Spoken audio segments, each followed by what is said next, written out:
विराग सागर जी के शिष्य के शब्दों ने जग तारा, ऐसे विशल्य सागर गुरु को शत शत नमन हमारा, शत शत नमन हमारा।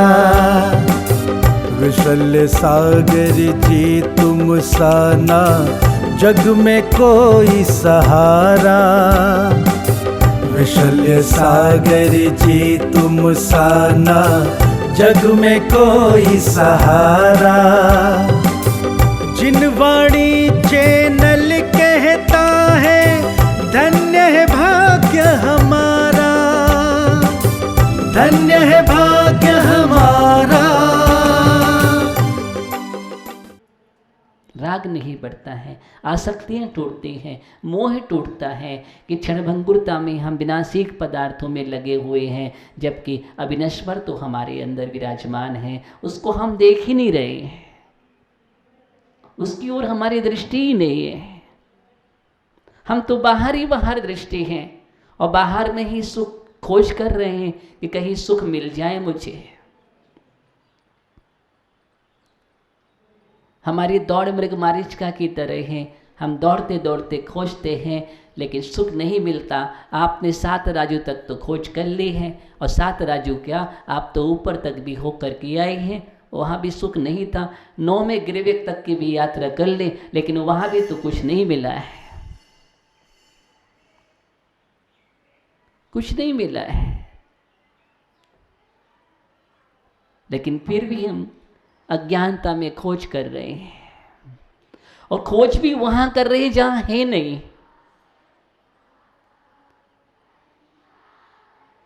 उस बुढ़िया की सुई गुम गई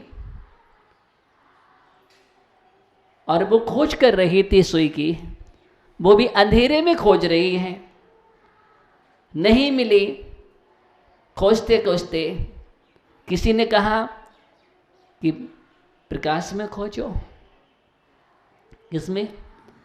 प्रकाश में खोजो।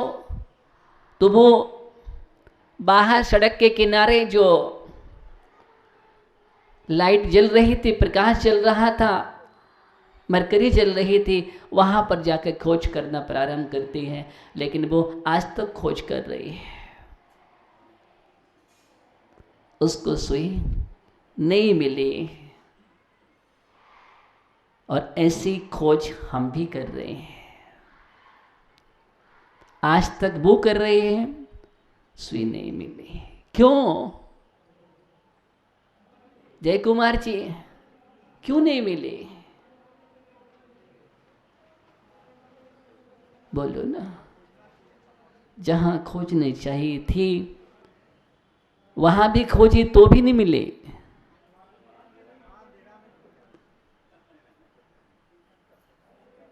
वहाँ अंधेरा था इसलिए नहीं मिली, और बाहर उजेला था फिर भी नहीं मिली, क्योंकि वहाँ थी नहीं, और जहाँ थी वहाँ प्रकाश नहीं किया। क्या नहीं किया? वहाँ प्रकाश नहीं किया। अगर हमने प्रकाश कर लिया होता तो हमें मिल जाती। बस सुख और शांति आनंद का खजाना जो है, हम प्रकाश ही नहीं करते हैं, बाहर खोज करते रहते हैं, और हमारे लिए नई नई घोषणाएं हो जाती हैं, हमारे विचार बदलते रहते हैं। ऐसा ही हुआ, एक रात्रि का समय था, लोग सो करके उठ ही रहे थे और एक बहुत बड़ी आवाज़ आती है, यानी बैठ जाओ, और घोषणा होती है। और घोषणा ये है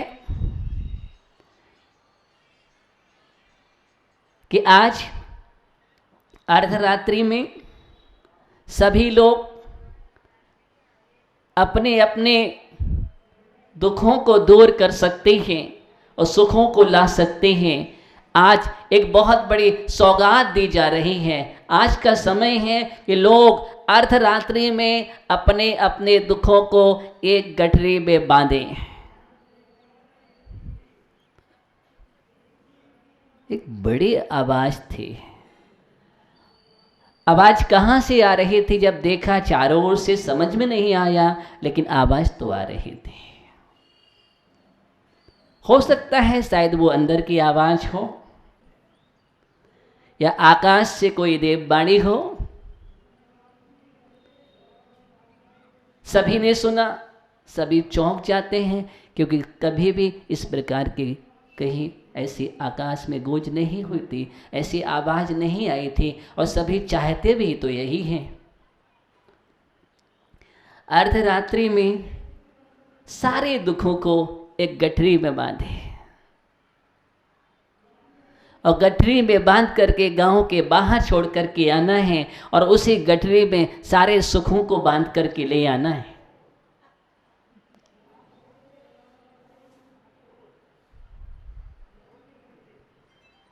इस प्रकार की जैसे ही घोषणा सुनाई दी, और सभी लोग चौकन्ने हो गए, और सभी लोग तैयार हो गए। ऐसी कोई घोषणा मिल जाए तो कौन चूकेगा? मनीष भैया, ऐसा कोई चूक करेगा क्या? सभी तो चाहते हैं दुखों से मुक्त होना। ऐसा कौन सा प्राणी है जो दुखों से मुक्त होना नहीं चाहता है और सुखों का खजाना नहीं चाहता हो? सब चाहते हैं कि दुख निकल जाए और सुख आ जाए। कोई भी प्राणी नहीं है जो दुखों की चाह रखता हो। हर प्राणी सुख की चाह करता है। वो बात अलग है कि चाह सुख की होती है और राह दुख की होती है। चाह और राह में बहुत अंतर है। हर व्यक्ति चाहता है कि पुण्य का भंडारा हो जाए, लेकिन पाप की राह नहीं छोड़ना चाहता। पुण्य की चाह और पाप की राह जीवन में कभी भी बाहें बाहें नहीं हो सकती है, हमेशा आहे आहे रहेगी। हाँ, ध्यान दो। लेकिन हम ऐसे ही तो कर रहे हैं। भगवान के पास जाते हैं, प्रार्थना करते हैं, भगवान से कहते, भगवान मेरे जीवन में सुख आ जाए, मैं बहुत दुखी हूँ, भगवान मेरे दुख को ले लो। अब भगवान कहते मैं लूँगा, गड़बड़ हो जाएगा, मैं तो सब छोड़ करके आया हूँ, मेरे दुखों का हरण कर लो। शिकायत भी करते हैं भगवान से, बहुत बड़ी बड़ी शिकायत होती है, भगवान अंजन जैसे पापी तारे, फिर हमें क्यों नहीं तार रहे, ऐसे तो बोलते हैं ना। उनके दुखों को दूर किया है, उनके दुखों को दूर किया है। हम ये बात करते रहते हैं, लेकिन उसके बाद भगवान से शिकायत ही चलती है, सिर्फ शिकायत होती है, उसके आगे कुछ भी नहीं होता। जब भगवान कहते हैं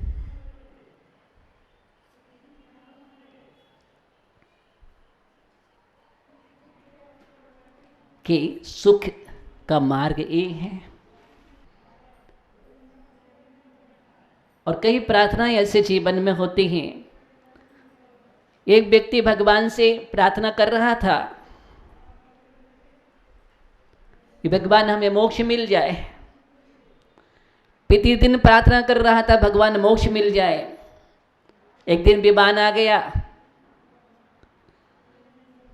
विमान आ गया और कहा बैठो चलो मोक्ष।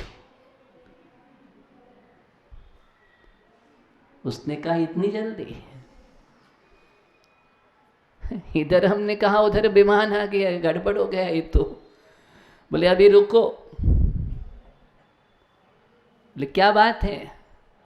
कुछ नहीं, अभी तो बेटा छोटा सा है, उसको बड़ा हो जाने दो, फिर हम चलेंगे। जब बेटा बड़ा हो गया, अब विमान खड़ा हो गया, अब चलो भैया। ध्यान देना।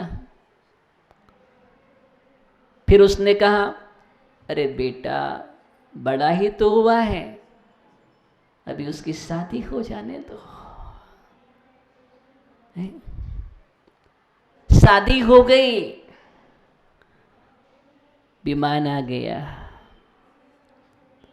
भैया थोड़ा और रुको, आपको पता है अभी शादी हुई, हाँ कम से कम होता तो हो जाने तो, मुझे तो देख लेने दो उसका कम से कम। हाँ वो भी हो गया। उसके बाद भी बहुत चिंता है, अभी वो छोटा है, वो बड़ा हो जाएगा, कम से कम अभी बेटे को तकलीफ़ होती है, हमें दुकान में बैठना पड़ता है, जाना पड़ता है, क्योंकि नहीं तो वो भूखा रह जाएगा, भूखा रह जाएगा। इसलिए अभी थोड़ा समय और इंतज़ार करो। और सब कुछ होने के बाद शांतिलाल जी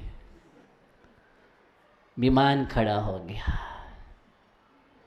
अब तो मोक्ष चलो, जो जो कहा वो सब हो गया। मालूम उसने क्या कहा? तुम मेरे पीछे ही पड़ गए हो, कोई और नहीं दिखता तुम्हारे लिए?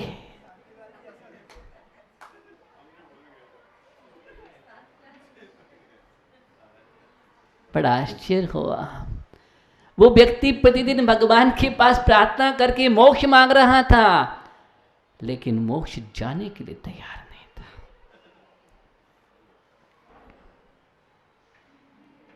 ये हमारे जीवन की कहानी भी है।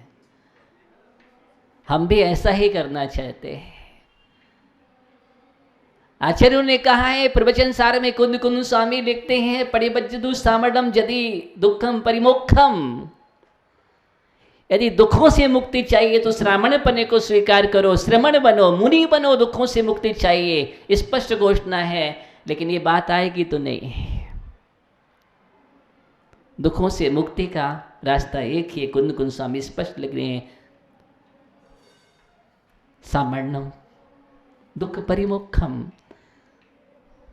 श्रमण पने को स्वीकार करो। लेकिन नहीं, महाराज ऐसे कोई सुख हो तो हमारी झोली में भर जाए, हम यही चाहते हैं। तो ऐसे ही घोषणा हुई वहाँ पर, उसी की चर्चा कर रहे हैं हम। घोषणा हुई है और सभी लोग भागे चले जा रहे हैं। और ऐसा होता है, अगर कोई चमत्कार करने वाला आज आ जाए तो हमारे यहाँ भी लाइन लग जाएगी, एकदम सब छोड़ के चले आएंगे।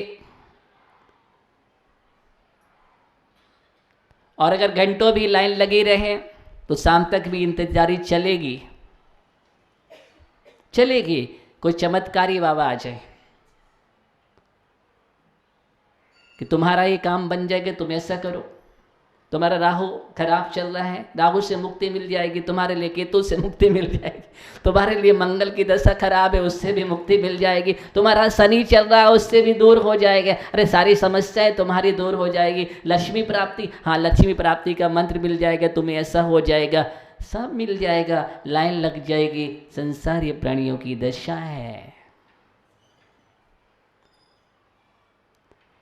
भविष्य देख लो मेरा, कोई भविष्य वक्ता आ जाए तो भी हाँ मेरा भविष्य देख लो, सब अपनी अपनी कुंडली लेकर के आ जाएंगे।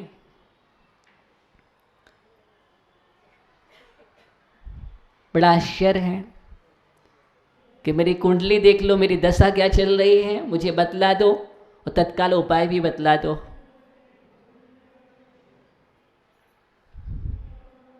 ये जीवन की दशा है, अपनी अपनी कुंडली, अपना भविष्य, जबकि वो भविष्य तुम्हारे ही हाथ में है। तुमने ही कर्म चक्र बनाया है, किसी और ने नहीं बनाया है। बीज तुमने बोया है, फसल तुम्हें ही काटने पड़ेगी, बदलने का पुरुषार्थ तुम्हें ही करना पड़ेगा। संक्रमण करने की दशा तुम्हारे अंदर है, सारी प्रक्रिया तुम्हारे अंदर हैं। हम सब कुछ कर सकते हैं और अपने भविष्य वक्ता हम स्वयं हैं, कोई दूसरा भविष्य वक्ता नहीं है। लिखा हमने है तो मिटाने का अधिकार भी हमें है, कोई दूसरा नहीं मिटाएगा। और अच्छा लिखने का अधिकार भी हमें ही है। ये सारा सिद्धांत अगर हम जानते हैं तो निश्चित है, लेकिन नहीं, ये हम सब भूल जाते हैं और संसार की चकाचौंध में आ जाते हैं और कई बार तो ठगे भी जाते हैं। किसका? पिशाच। और पिशाच ने ग्रस्त लिया है तुम्हारे लिए और कोई भी अनहोनी हो सकती है। इसको भगाने के लिए मुझे हवन करना पड़ेगा, यज्ञ करना पड़ेगा तुम्हारे यहाँ। लेकिन हवन यज्ञ करे जब तक चलेगा तब तक आपके लिए घर खाली करना पड़ेगा, मतलब आप लोगों के लिए कहीं अन्यत्र जाना पड़ेगा, क्योंकि आप लोग रहेंगे तो वो पिशाच का वशीकरण नहीं हो पाएगा। बैठ जाइए। उसका वशीकरण नहीं हो सकता है। इसलिए आप जितने भी परिवार वाले लोग हैं यहाँ से निकल जाएं, घर को खाली कर दें। हम लोग यहाँ पर हवन करेंगे, पिशाच को बस में करेंगे, क्योंकि आप लोग डर जाएंगे, आप अन्यत्र चले जाएं। 2 दिन के लिए घर खाली कर दें। वो लोग निकल जाते हैं, कहीं और जगह रुकते हैं। इधर इनका हवन चालू हो जाता है और हवन ऐसा चालू हुआ, जो भी सामान था, चांदी सोना रुपया पैसा, यही तो सबसे बड़े भूत है और क्या है। बड़े बड़ी टंकियों में भरा गया और भर करके वो सभी लोग निकलते हैं, बहुत दूर निकल जाते हैं। और जैसे ही 2 दिन का समय पूरा हुआ, परिवार आया, घर का मालिक देखा चारों ओर आहुति दी गई है, फैला हुआ है, तिजोरी खाली पड़ी हुई है, सब कुछ चला गया। बोले अब कुछ नहीं बचा, अब कहाँ पिशाच कहाँ भूत।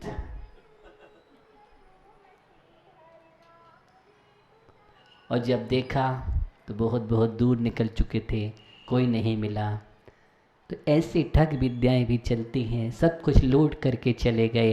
ये तंत्र क्रिया के चक्कर में अनेक लोग बर्बाद हो जाते हैं। ऐसे सुख को अपने जीवन में जोड़ें, प्राप्त करें, अंदर झांकें। ओम नमः सिद्धेभ्यः।